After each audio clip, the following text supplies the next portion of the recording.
Part 1. There a discussion between a college receptionist, Denise, and a student named VJ about learning a language. In the first part of the discussion, they are talking about the course VJ will study. First, you have some time to look at questions 1 to 7.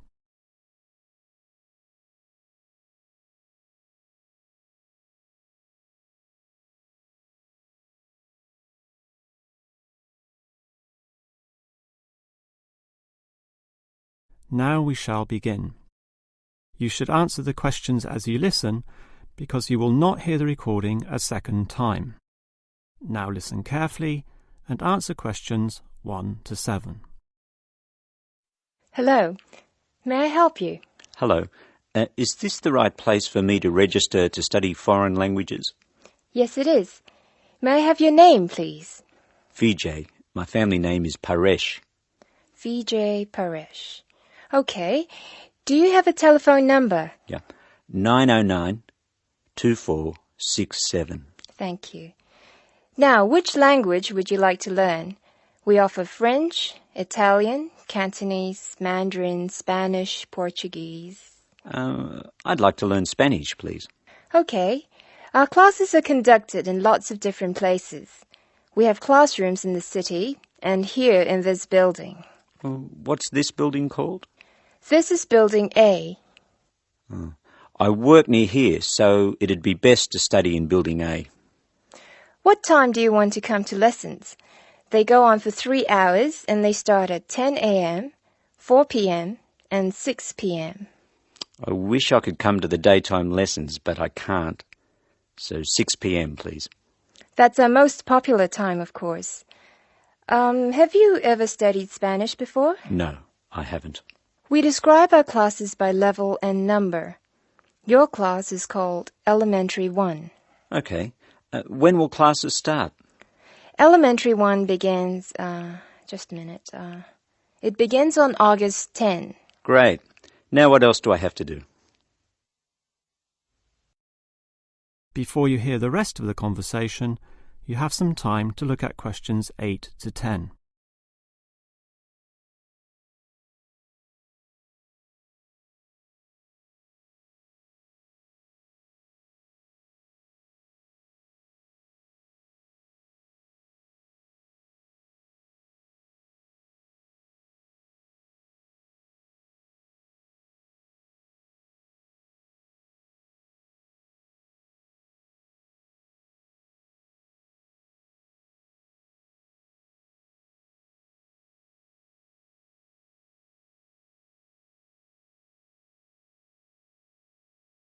Now listen and answer questions 8 to 10. I'm sorry, VJ. What were you saying? I wanted to know what else I had to do. Oh, of course. Please go to the building on the other side of Smith Street. I want you to go to the reception area first. It's just inside the door on the left as you enter from Smith Street. Give them this form. Okay. Do I pay my fees there? No, but the fees office is in the same building. Go past the escalators and you'll see a games shop. It's in the corner. The fees office is between the games shop and the toilets. Thanks. Where can I buy books? The bookshop is opposite the lifts. It's right next to the entrance from Robert Street. Your offices are spread out. Not as badly as they used to be. By the way, we offer very competitive overseas travel rates to our students. Oh, I'd like to look into that. Of course. The travel agency is at the Smith Street end of the building, in the corner next to the insurance office. Thank you very much. Bye.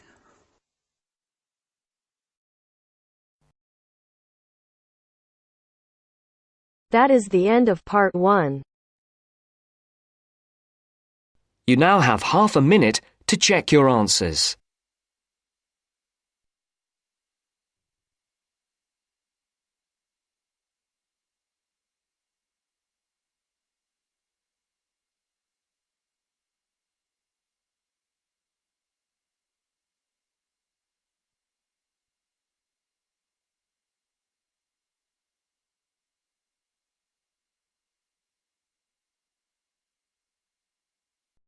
Now turns to Part 2. Part 2. You will hear a podcast on Canberra's theme park. Now you have some time to look at questions 11 to 16.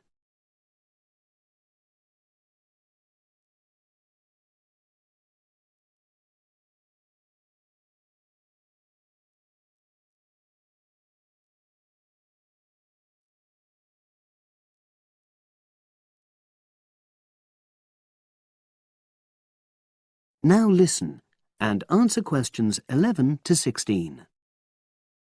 Welcome to Canberra's Park podcast. In the next few minutes, I'll tell you a little about the park and the amazing things we have to offer. We like to think that Canberra's offers more than other theme parks. Like them, we have a variety of exciting rides for people of all ages, but Canberra's also places strong emphasis on the educational experience for its visitors. Not boring facts, but lots of interactive exhibits. Although it's mainly an outdoor experience, we do have some indoor activities if the weather gets too dreadful. The park's got a lovely, well-established feel, set in 80 acres of beautiful countryside, about 3 miles south of the tourist resort of Dulchester. The park was set up in 1997 by the Canberra family, but then taken over by new owners in 2004, who have maintained the original vision of the Canberras. It has lots of old trees, hundreds of flower beds, and a gorgeous lake. Canberra's has over 45 different rides, exhibits, and arcades. All but one of these is free once you've paid your entrance fee. We charge a small fee for our newest ride to reduce the length of the queues. You don't pay anything for parking. A family ticket for a family of 4 works out at about £8 per person, which is amazing value. Full details of current prices are shown on our website, along with full details of rides, etc., and directions for getting to us. We also have a number of special offers. For example, if you live locally, why not join our Adventurers Club, which entitles you to 50% off ticket prices all year round, and a special lane for all rides and exhibits, which means you don't have to wait to get into any part of the park. See the Offers tab on the website. We've recently added a number of new exhibits to the park, and we're particularly proud of our Future Farm Zone, which houses over 20 different species of animals, from chipmunks to dairy cows. The emphasis is on getting near to the animals. All of them can be petted, and you can buy food for feeding the animals. Many of our younger visitors say that this is the high point of their visit. And speaking of food, don't let the animals have all the fun. We have a total of 7 different catering outlets on the site. We're open 10 to 5:30 all year round, and cold drinks and snacks can be bought at any time during opening hours. And hot food is available most of the day in the Hungry Horse Cafe from 11 until 5. Just half an hour before closing time.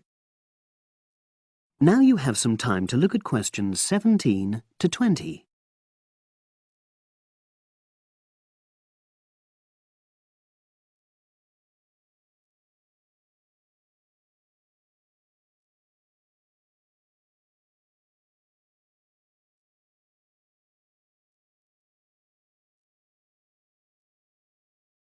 Now listen and answer questions 17 to 20.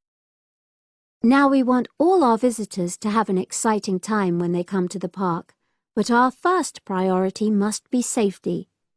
Parents and guardians know their children's behaviour and capabilities, but here at the park we have set certain conditions for each of the rides to ensure that all visitors get the maximum enjoyment out of the experience and feel secure at all times. There are 4 major rides at the park. Our newest ride is the River Adventure, which is designed to reproduce the experience of whitewater rafting. No amount of protective clothing would make any difference, so only go on this ride if you're prepared to get wet. Children under 8 can go on this ride, but all under 16s must have an adult with them. Not all of our rides are designed for thrills and spills.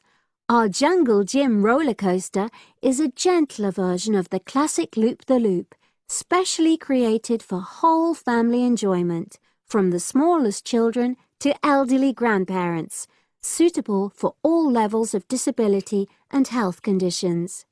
Carriages have comfortable seating for up to 8 people with safety belts for each passenger, which must be worn at all times. Sit back and enjoy the scenery.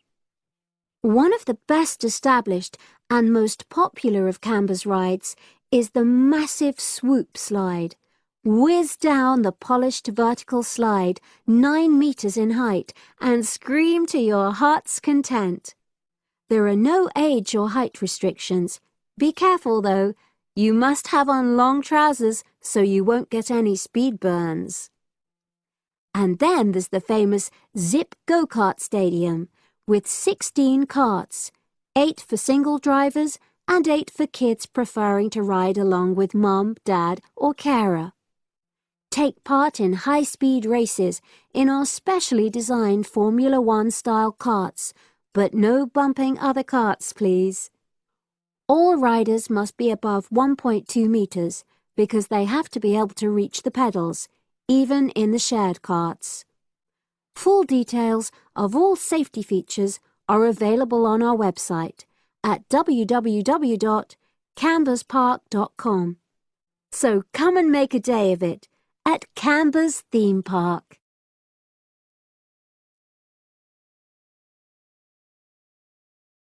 That is the end of part 2. You now have half a minute to check your answers.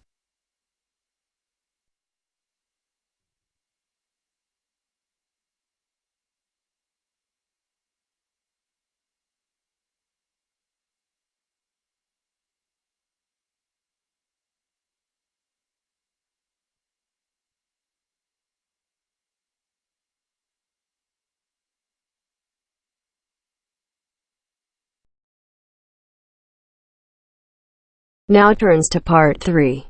Part 3. You will hear a woman talking about a number of different beaches to a group of tourists. First, you have some time to look at questions 21 to 25.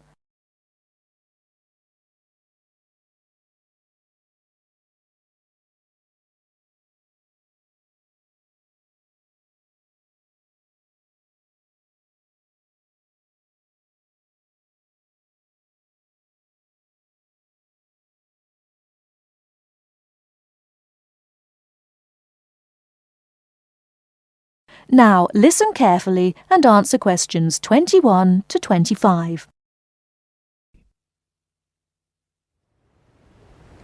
Right, let's move on to the beaches here, which are absolutely beautiful. You do have over 100 to choose from. They're mostly sandy beaches and they vary from the largest, which is 2.5 kilometres long, to tiny sandy coves. But there are a few that I'd really recommend you to visit. So, looking at this pamphlet, first of all, there's Bandella Beach. This beach is 1 kilometre away from the old fishing village of Bandella, which is a beautiful spot.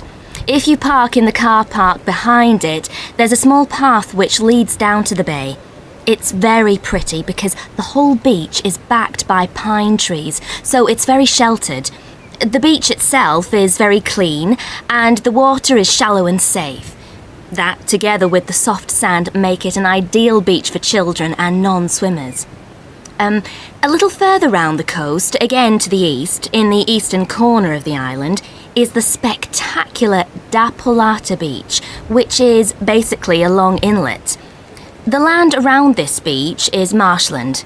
It's all marsh, and there's a stream which winds through it, and the stream goes into the sea. And the beach has lovely pale gold sand. Access to this beach is quite tricky and not for the less energetic. You have to go down a long flight of steps, 190 to be exact. But you'll be relieved to know that there's also a road which winds down to a car parking area. When you're level with the sea, there is a handful of shops and bars, and you can hire some beds and umbrellas. Continuing round the island, just past the tip of Calne, is the next beach I'd suggest you visit, and this is San Get. Why?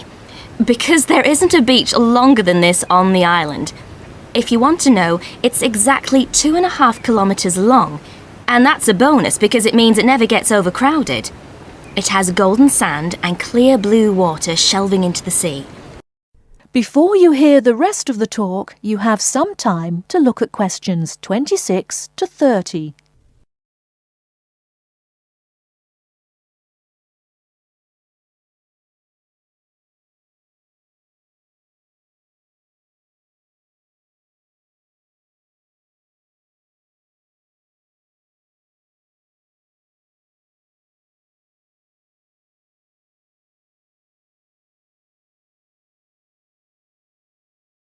Now listen and answer questions 26 to 30. It has golden sand and clear blue water shelving into the sea. There are several beach restaurants to choose from, and water sports are available when the water is calm. But check first. This beach operates a flag system, as the sea can get rough, and you should always swim between the flags. There's a large car park which gives you easy access to the eastern end of the beach, but the western end is much quieter and more wild, as it is harder to reach. Blanaka is another popular beach, just in the northwest corner of the island. It has incredibly white sand and sparkling water. There is ample car parking here and plenty of bars and restaurants. Blanaka has white cliffs all around it, and for those of you who'd like a little more to do than just lazing on the beach, there are caves here which you can explore in the cliffs, and you can also dive into the water from rock platforms along the side of the cove. Well, my final recommendation for today is Disador. Now, this beach isn't quite as easy to get to as the others I've talked about. It's quite a remote little beach, tucked away here next to Blanaka. You can reach Disador by a steep slope which goes over some sandbanks. The beach itself is small and pretty, with reddish-coloured sand and some stony areas on its eastern side. Despite being quite small, the bathing is good, and you can also go fishing here from the rocks at either side.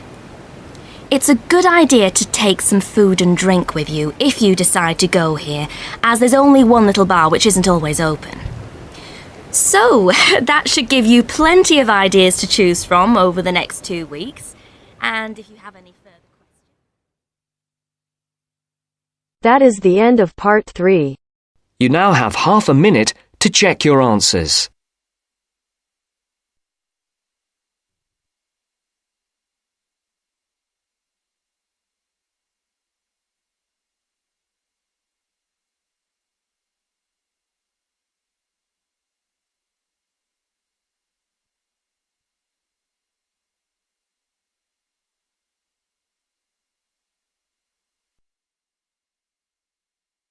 Now turns to part 4.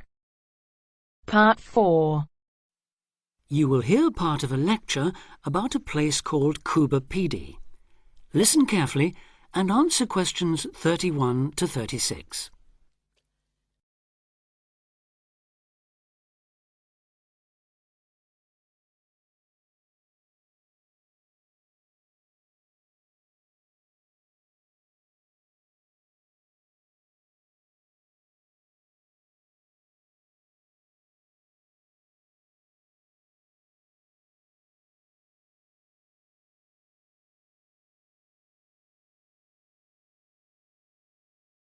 Listen carefully and answer questions 31 to 36. Good afternoon. Today, we're continuing this series of talks on the development of the Australian outback with a look at Cuba Pedy, the desert town of opal mines and underground living, which lies 860 kilometres north of Adelaide and 690 south of Alice Springs. The inaccessibility, harsh climate and almost total lack of water made it a highly unlikely place for human habitation. But that all started to change in 1915 with the discovery there of opals, the precious stones which seem to change colour according to their surroundings. Settlements were established following the First World War, when soldiers returning from the trenches of France brought with them the techniques of living below ground in dugouts.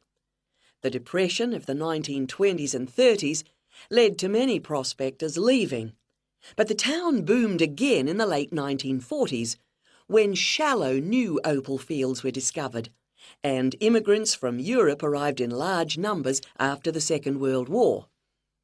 It must be remembered, though, just how hostile conditions were. Daytime summer temperatures reached well over 50 degrees centigrade, winter nights were bitterly cold, and dense dust storms regularly blanketed the town. To cope with this, more and more people began living in disused mines and purpose-built subterranean houses, where the temperature remains at a comfortable 25 degrees all year round, so that eventually around 70% of the town's inhabitants had made their homes beneath the surface. This led to the construction of hotels and even churches below ground, as well as an entire underground shopping centre, the only one in the world.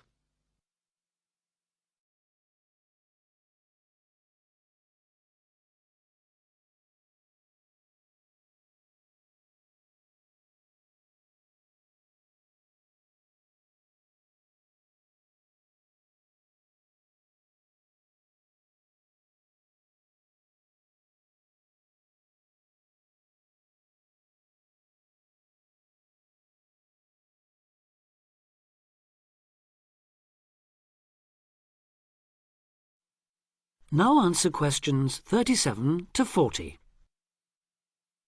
Perhaps not surprisingly, this has now led to the emergence of a secondary industry, tourism. Increasing numbers of visitors come to see the tunnels and the caves with their ventilation shafts, the weird machines lying about in the town, and, just beyond it in the scorched red desert, the conical hills thrown up by the world's biggest opal mines. It's a logical stopping place for travellers too. The nearest town to Coober Pedy is Woomera, in the prohibited area once used for launching space rockets. But even that is an enormous distance away. Within the town itself, there are plenty of hotel rooms and a number of ethnic restaurants. Remember that Coober Pedy is one of the most multicultural places in Australia, with an estimated 45 nationalities represented, and its very own Opal Museum. A short distance from town, there's a section of the enormous barrier that runs thousands of kilometres across the country, the dingo fence, which is meant to keep these predatory wild dogs out of the sheep farming areas. Another attraction just outside town are the sets of various films made there, including Mad Max 3, as well as The Red Planet and Until the End of the World. Names that reflect the harshness of the terrain and temperatures there. The name Coober Pedy, incidentally, comes from an Aboriginal expression meaning white man's hole in the ground. Next, I'd like to go on to talk about Broken Hill, another mining town, but one that...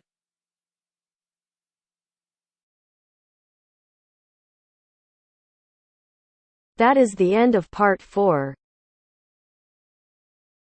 You now have half a minute to check your answers.